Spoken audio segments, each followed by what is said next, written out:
Hey folks, never thought I would be the guy sharing a story like this, but here we are, so buckle up because this one is a real roller coaster. My name is Jake, and I had been married to a woman named Sarah for 6 years. Now, before you start thinking we had some kind of fairy tale marriage, let me tell you straight. We were not perfect. We had our ups and downs, but I thought we were doing all right. Then, about a month back, things started to get strange. Sarah's phone suddenly became her constant companion. She was glued to that screen, and every time it pinged, she was on it in a flash, grinning like she had just won the jackpot. She got all secretive, too. If I walked into the room, she would shove that phone away like she was guarding some top-secret information. And then there were the late nights. Suddenly, she had all this work piling up at the office, but in all the years I knew her, the only late nights she ever pulled were marathon sessions watching sitcoms on Netflix. I played dumb because part of me did not want to believe what my gut was hinting at. We had a nice house, a decent life. Why ruin that?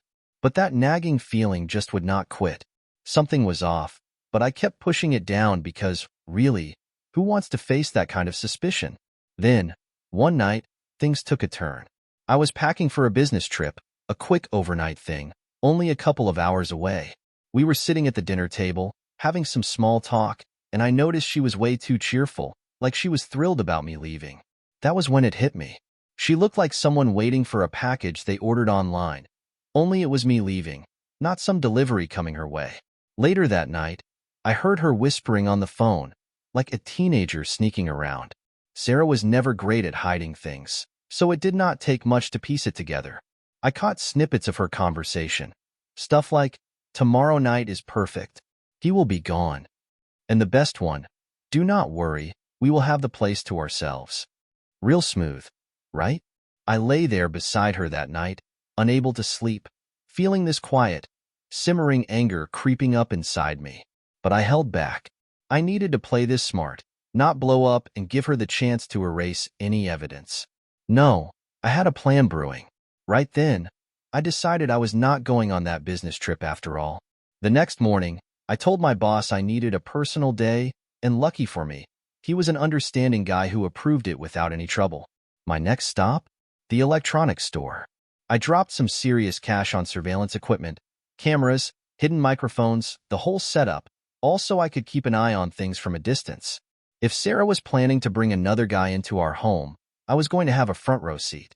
I installed everything while she was at work. I had seen enough spy movies to know where to stash the cameras, in the living room, the kitchen, the bedroom, and even the bathroom. Anywhere she might bring him, I was going to be watching. But I was not just planning to sit back and watch.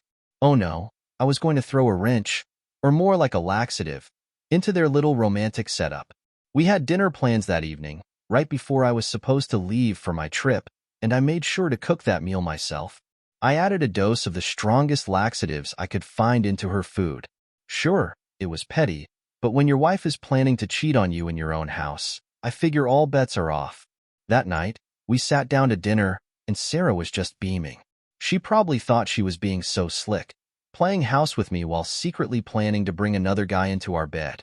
I watched Sarah devour her dinner, playing it cool like I did not have a single care in the world, all the while knowing her evening was about to take a seriously unexpected turn. As soon as we finished eating, I gave her a quick kiss on the cheek, grabbed my suitcase and said, "See you tomorrow night, babe." She waved me off, smiling like the perfect little wife she pretended to be. But instead of heading to the airport, I drove about 10 minutes away to a nearby hotel. I set up my laptop, connected it to the cameras I had installed, and settled in for the show. Watching your wife hustle around to clean up the house for some guy she's sneaking around with, that is something that sticks with you. Sarah was practically bouncing around, fixing her hair, slipping into this new dress I had never seen before. Talk about gutsy. Then, the doorbell rang. There I was, sitting in my hotel room, watching her rush over to the door like a kid on Christmas morning. She gave her hair a final fluff in the hallway mirror, smoothed out that dress, and opened the door to welcome her so-called Prince Charming. Except this guy looked more like the maintenance guy from some rundown hotel. I almost lost it laughing. His name, as I found out later, was Brian. Of course it would be Brian. Balding, with a beer belly, and looking like he had not hit the gym in a solid 10 years. And this was the guy she was willing to blow up our whole marriage for? So, I leaned back in my chair, cracked open a beer, and got ready to watch things unfold. Brian strolled in, grinning ear to ear, holding a bottle of bargain bin wine, like they were about to have some big, romantic evening. They started chatting, laughing awkwardly, like two high school kids on a first date. That kind of clueless flirting makes you cringe when you know what is really going on. They got settled on the couch, wine poured, and I could see Sarah doing her best to keep it together. But I noticed a little shift in her posture. She started squirming, just a tiny bit, then more and more. I knew exactly what was about to happen. The laxative was kicking in. She tried to play it casual, excused herself, and dashed for the bathroom. Brian, bless the guy, sat there without a clue, sipping his wine. Meanwhile, I am watching her from the hidden bathroom camera, and she is in serious distress, her face all twisted up. Let me tell you, the laxative was doing its job, a full-on intestinal invasion, and it was glorious. She tried to make it quick, but this was not the kind of problem you just walk away from. After what seemed like an eternity, she came back out, looking a little pale, and tried to act normal as she sat next to Brian. But I could see it in her eyes. She was panicking. Brian, still none the wiser, started getting all romantic, sliding a hand up her leg. Just as he got close, boom, she shot up and bolted for the bathroom again. I nearly spit out my beer from laughing so hard. When she finally came back a second time, it was clear the evening was unraveling. Brian was looking frustrated, and Sarah was visibly mortified. They tried to keep things going, but every time they started getting even remotely close, she had to rush back to the bathroom. It was like watching a soap opera where the punchline just never stopped. I was kicking back in my hotel room, munching on popcorn and taking in every chaotic second. At one point, they tried to put on a movie, but Sarah could not sit still for more than 5 minutes without needing to excuse herself again. Eventually, Brian caught on that something was really wrong and kept asking if she was feeling okay. Sarah, of course, was lying through her teeth, insisting, "Oh, I am fine. Must have eaten something bad at lunch." "Yeah, right, Sarah. Must have been that lunch salad you never had." Eventually, the romantic atmosphere was dead and gone. Brian was irritated. Sarah was humiliated, and their entire night had turned into a total disaster.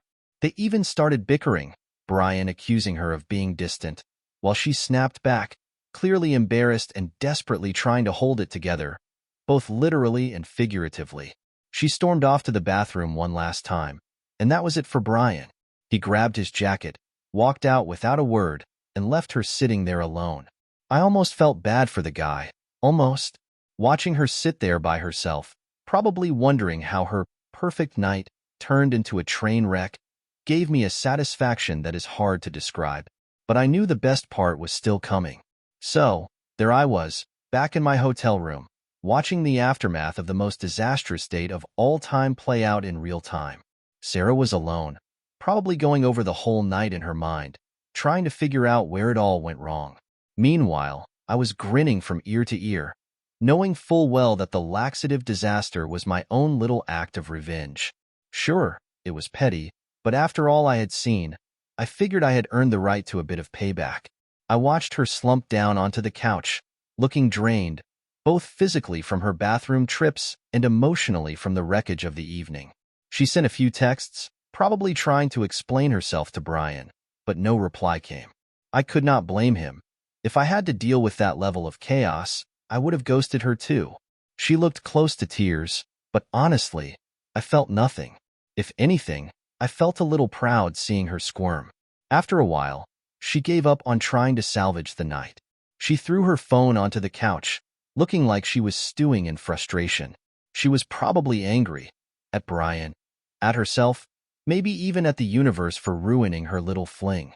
But what she did not know was that the universe in this case was me, Jake, and I was only getting started.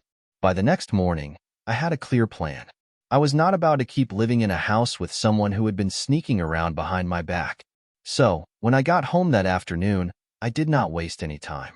As soon as I walked through the door, Sarah lit up like everything was fine, like she had not just been desperately trying to hide her little affair a few hours ago. "How was your trip?" she asked with a fake smile I was sure she had rehearsed. I could barely look at her. We need to talk, I said, cutting right to it. That wiped the smile clean off her face. I know what you have been up to, Sarah, I continued, and I could see her tense up, her eyes darting around like she was searching for a quick excuse or a way to get out of it. She tried to stammer something about not knowing what I was talking about, but I cut her off. Do not even start, I said, holding up my hand. I have seen it all, the cameras, the texts, your little plan to bring Brian over while I was gone. I know everything. Her face went pale, and for a moment, I thought she might actually faint. But then, she switched to her next tactic, the tears. The waterworks came on fast, with her sobbing, Jake, it is not what you think, as she tried to plead her case. I was just feeling lonely, and we have been so distant lately. I made a mistake, but I swear, I did not sleep with him. Nothing happened, I promise. I could not help but laugh. Nothing happened because you were glued to the toilet all night, Sarah. I made sure of that. Her eyes went wide in shock. Yeah, I continued. I put laxatives in your dinner. If you were going to cheat on me in my own house, I figured the least I could do was make sure it was not an enjoyable night.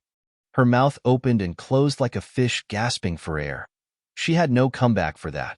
She kept crying, trying to reach out, but I stepped back. Do not touch me, I said, my voice cold. I do not care what you think or feel. You have been lying to me for who knows how long, and now it is over. She collapsed onto the couch, sobbing, but I was unmoved. Not even a bit. You have until the end of the week to pack your things and get out, I said firmly. If you are not gone by then, I will toss your stuff in the trash. And do not even think about trying to guilt me into anything. I have already filed for divorce. You are done.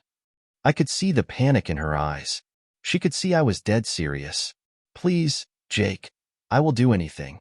I know I messed up, but we can work through this. I do not want to lose you, she pleaded, her voice shaking. But it was too late for that. Too late for that, I told her, turning my back. You were not worried about losing me when you brought that loser into our home. Now you get to live with the consequences. I walked out of the living room, leaving her sobbing on the couch, and locked myself in the bedroom. I was not about to let her guilt trip me into forgiveness or twist things around, trying to make me think we could fix it. It was over. She knew it, I knew it, and soon enough, everyone else would too. What she did not know was that I had one final card to play. I would like to say that our showdown gave me some satisfaction, but honestly, I was still furious. The whole thing felt like a bad dream I just could not wake up from. Sarah's tears did not make any of it better. So, while she was crying out in the living room, I was in the bedroom, putting the last pieces of my plan together. You see, it was not enough for me to just kick her out and get a divorce. I wanted her to feel every consequence of what she had done. Sarah might have thought she could cheat on me in my own home and then walk away with a simple apology, but I was not about to let her off that easy. And Brian? Well, he was going to get his dose of karma too. The next morning, I got up before she did. It was like living with a ghost. She had spent the night in the guest room, probably crying herself to sleep, but I did not care. I picked up my phone and made a few calls. First, to my lawyer, to get the divorce papers finalized. I wanted them served by the end of the week. And then, to Brian's wife. Yes, you heard that right. Brian was married too. Her name was Karen, and she had no idea what her husband had been up to. But I did, and she deserved to know. I gave her a call that morning. It was not a conversation I looked forward to, but it needed to happen. The phone rang a few times before she picked up. Hello? She answered, her voice bright and cheerful, having no clue what was coming. Hi, Karen, I said, trying to keep my voice steady. My name is Jake. I am Sarah's husband. There was a pause, and I could practically hear her mind processing. Oh, Jake, is everything all right? She asked, sounding confused. I took a deep breath and got right to it. Listen, I hate to be the one to tell you this, but I thought you should know. Brian has been seeing my wife behind your back. They planned to meet up at my house while I was supposed to be out of town. I have the proof, and you deserve to see it. Another pause, then a quieter, more vulnerable voice. Are you sure? She asked. Unfortunately, yes, I replied, feeling that familiar anger welling up. I have got emails, text messages, and security camera footage. I can send you all of it if you want. After the call ended, I glanced over toward the guest room, where Sarah was likely wondering if I would have a change of heart. Spoiler alert, I would not. Later that day, I met up with Karen at a small coffee shop not far from where we lived. When I walked in and saw her, I was taken aback. She was stunning. I could not help but think, how could Brian cheat on her with Sarah? I mean, sure, my wife was not unattractive, but compared to Karen, it was like trading a luxury car for an old station wagon. Karen looked devastated as I handed her all the evidence I had collected. Emails, screenshots, and even a few video clips. Watching her face fall as she read through it all, I almost felt bad for delivering the news, but she had a right to know the truth. And Brian? He was going to get exactly what was coming. We sat there for a while, talking through the whole mess. She thanked me for telling her, though I could see she was absolutely shattered. She kept shaking her head in disbelief, murmuring things like, "How could he do this?" And, "I thought we were happy." We exchanged numbers, and I told her if she needed any more proof or just some support, I would be around. I was not trying to be some knight in shining armor, but since we were both wading through the same dumpster fire of betrayal, we might as well have each other's backs. As I walked back to my car, it hit me that this was the final nail in the coffin for Sarah's affair, and for the life she thought she was living. She was not just losing me. Brian was about to lose his wife, and when that happened, their whole twisted web would unravel. But I was not quite done yet. After meeting with Karen, I felt a strange calm settle over me. The ball was rolling, and soon, both Sarah and Brian would have to face the music. They thought they could fool us, but now the truth was out, and I was curious to see how they would handle it. That night, when I got home, Sarah was sitting at the kitchen table, looking like she had not slept in days. She had this desperate, hopeful look in her eyes, like maybe, just maybe, I was going to change my mind and let her off the hook. I did not even have the energy to humor that idea. "You have got 3 days," I said flatly, tossing a copy of the divorce papers onto the table. "I am staying with a friend until you are out. If you are still here by the end of the week, I will have the police escort you out." She blinked, her eyes wide with disbelief. "Jake, please wait. We can talk about this. I never actually slept with him. Can we just—" I cut her off. "Do not even try. I do not care if you slept with him or not. You were planning to, and that is enough. You betrayed me, Sarah. There is no coming back from this." She tried to argue, to backtrack, to make excuses, but I was not listening. I was done with her lies, her excuses, her crocodile tears. Every word she said sounded like manipulation, so I just turned and walked away. I could hear her sobbing as I headed upstairs to pack a bag, but it did not faze me. I had bigger things on my mind. Before I left, I decided to drop one last bomb. "Oh, by the way," I said, standing by the doorway, "I met with Brian's wife today. I showed her everything." The look on Sarah's face was priceless. It was like the color drained from her skin in an instant. "You what?" she stammered, her voice shaking. "Yep," I said, leaning against the doorframe. "Turns out Brian has been lying to her too. She knows it all now, and I would not be surprised if she is already talking to a divorce lawyer." Sarah looked like she had been punched in the gut. Her hands shook as she stared at me, her eyes wide with panic. "Jake, no. Why would you do that? This was between us." I laughed at her nerve. "Between us? Are you serious? You destroyed our marriage, Sarah. Now you are facing the consequences. Brian's wife deserves to know just as much as I did." She stood up, desperation twisting her face. "But Jake, I love you. I did not want this to happen. I do not know what I was thinking. Can we not just fix this?" I shook my head slowly. "You were not thinking about me, that is for sure. You were thinking about yourself, about Brian. You did not care what this would do to me, or to us. Now it is over. You made your choice. Deal with it." I walked out of the house, leaving her standing there in shock. Part of me wondered if she had actually believed I would just let this slide, that somehow we could patch things up and move on. But that was never going to happen. Trust, once shattered, cannot be pieced back together, and Sarah had wrecked it beyond any repair. As I drove to my friend's place, my phone buzzed. It was Karen. I confronted Brian. Her message read. He tried to deny it, but when I showed him the proof, he broke down and admitted everything.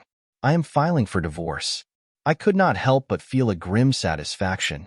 Brian and Sarah thought they could sneak around and keep living their little fantasy, but now everything they had was collapsing, and they had no one to blame but themselves. In the days that followed, things unraveled fast. I stayed at my friend Dave's place, who, by the way, was more than happy to hand me a beer and give me a good riddance speech once I told him what happened. He had never been too fond of Sarah, though he kept that to himself, until now.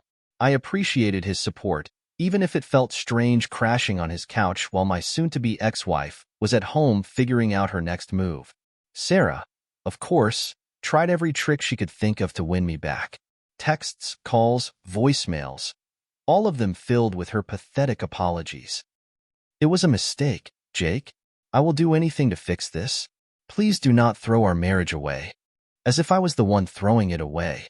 She had done that the minute she decided to sneak around behind my back.